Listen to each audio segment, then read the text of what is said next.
हर कोई आता है यही कहता है कि 11th तो हो गए पास, लेकिन 12th में नहीं होंगे, आपको नानी याद आ जाएगी। कहते हैं ना, सब कोई डराता है, लेकिन कोई ये क्यों नहीं बताता कि 12th में पढ़ना कैसे है कि बहुत सारे कॉम्पिटिटिव एग्जाम जैसे नीट, जेई, सीयूईटी जैसे अच्छे कॉम्पिटिटिव एग्जाम्स आप 12th के साथ ही क्रैक कर सके, राइट?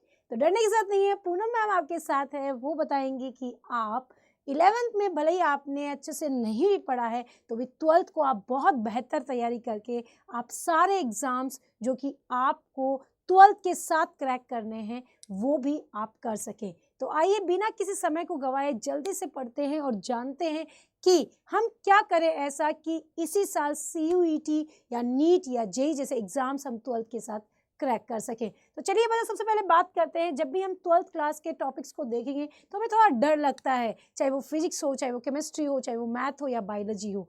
हिंदी इंग्लिश में भी इवन अपने को डर लगता है क्योंकि ये बोर्ड एग्जाम है, लेकिन ऐसा नहीं है।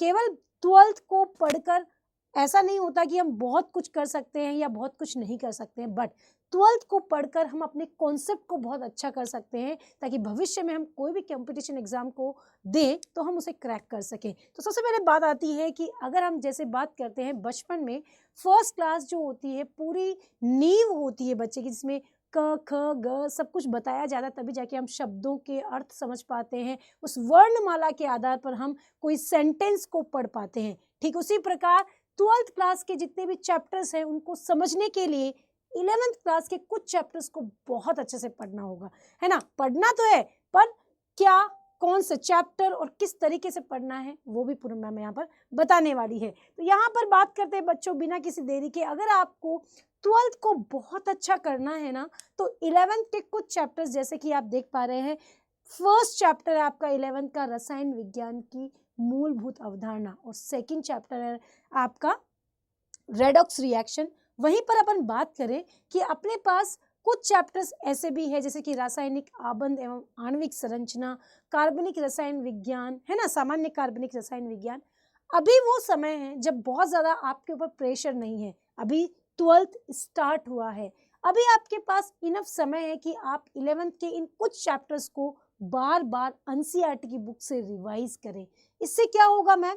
इससे ये होगा बेटा कि आप 12th के जो कॉन्सेप्ट है, अगर मैं बात करूं सॉल्यूशन वाले चैप्टर की, तो वहां पर विलियन है, विलियन की सांद्रता है, उन चैप्टर को हम कैसे समझेंगे? अगर आप 11th का फर्स्ट चैप्टर जो है रसायन विज्ञान की मूलभूत अवधारणा से नॉर्मलता, मोलरता जैसे कॉन्सेप्ट अगर पढ़ रहे हैं और उसके बाद आप फर्स्ट चैप्टर 12th का पढ़ रहे हैं तो आपको फील होगा कि यस, ये चीज तो हमें समझ आ रही है। इससे क्या होगा? कॉन्सेप्ट क्लियर होगा, न्यूमेरिकल जो इससे डर लगता है वो आपको लगने लगेंगे। साथ ही अगर मैं बात करूं सामान्य कार्बनिक रसायन विज्ञान की, जो अगर आप चैप्टर पढ़ लेते हैं तो आपको ऑर्गेनिक केमिस्ट्री बहुत आसानी से समझ में आएगी। इस साल कई बच्चों से मैंने बात भी की बेटा, जहाँ पर बच्चों की बहुत बड़ी परेशानियां थी, नीट के बच्चे थे, जेई के बच्चे थे या फिर सीयूईटी स्टूडेंट्स थे, तो उन बच्चों से जब बात की तो उन्होंने कहा कि मैम केमिस्ट्री में ऑर्गेनिक समझ नहीं आता है, तो अब क्या करें? लेकिन लास्ट में हम लोग बच्चों कहते हैं ना कि मेहनत ही करनी पड़ती है, कोई भी हमारे पास ऐसी कोई जादू की छड़ी नहीं है कि उसको घुमाया और आपको सब कुछ समझ में आ सकता है, नहीं, उसके लिए साल भर मेहनत चाहिए और मेहनत के पीछे भी स्मार्ट स्ट्रैटेजी चाहिए। वो यही कहती है कि आप स्टार्टिंग से ऐसे पढ़ो, जिन टॉपिक्स के लॉजिक और कॉन्सेप्ट आपको चाहिए उनको पहले से क्लियर करो, राइट? तो ऑर्गेनिक केमिस्ट्री के लिए इन चैप्टर्स को कवर कीजिए, साथ ही जो चैप्टर्स मैंने बताए हैं वो फिजिकल केमिस्ट्री के लिए, इनऑर्गेनिक के लिए भी बहुत हेल्पफुल है। तो इस वीडियो को बनाने का एक ही पर्पस था कि आप बच्चों को ये बताया जाए कि अगर आपको कोई भी नीट, जेई जैसे एग्जाम्स को क्रैक करना है तो 12वीं को बहुत अच्छे से कवर करना होगा, और 12वीं अच्छा करना है तो 11th के कुछ टॉपिक्स को बहुत अच्छे से कवर करना होगा। आई होप ये वीडियो आपके लिए बहुत हेल्पफुल है, तो प्लीज़ इसे ज़्यादा शेयर कीजिए और अपने दोस्तों को भी बताइए। साथ ही ऐसे ही बहुत ही मतलब आपकी जो नींव है उसको मजबूत करने के लिए सीयूईटी हिंदी मीडियम लेकर आया है एक न्यू बैच, है ना, जिसे मैं आपको एक बात दिखाना चाहूँगी।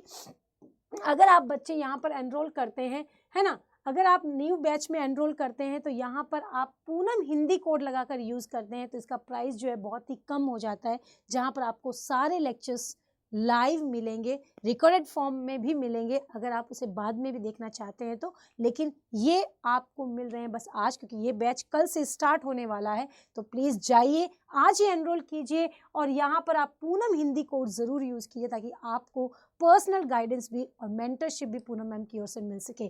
तो all the best for the 12th के एग्ज़ाम।